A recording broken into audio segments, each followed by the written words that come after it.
Now to that invasion after an officer-involved shooting in Papillion. The suspect called police around 9 this morning, but when they arrived at the apartments near 84th and Highway 370, the man allegedly threatened them with a knife. KTV News Watch 7's Hannah Pickett has more complete coverage of this developing story. She joins us live with what she knows right now. Hannah? Yeah, Natalie, Sarpy County authorities are the lead agency on this case. They are not releasing the names of the officers or the suspect, but they say two Papillion police officers fired at a suspect inside this third-floor apartment building here. But before the gunshots, a crisis negotiator worked for more than an hour to end this incident peacefully. Papillion medics tear out of this apartment complex with a 25-year-old man inside shot in the collarbone.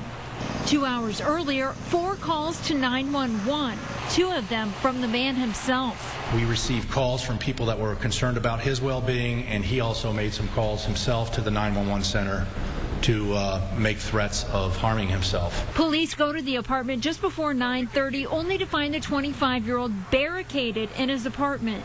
Officers tried to make contact several times, primarily met with profanities and resistance. 40 minutes later, a crisis negotiator comes in. All I heard was just this man's voice and just some yelling. And another half hour after that, an abrupt ending.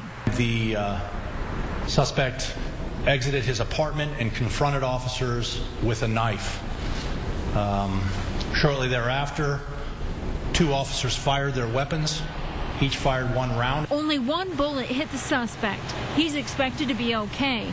But Papillion's police chief says his officers have been called to this apartment for this man before, as recent as Thursday night.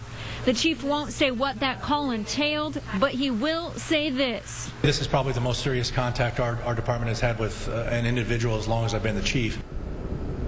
Now, the 2 officers who fired their weapons have been on the Papillion Police Department for 7 and 12 years, respectively. They and their supervisor are on paid administrative leave. Per protocol, the 25-year-old suspect is hospitalized but is expected to be okay. Reporting live, Hannah Pickett, KTV News Watch 7.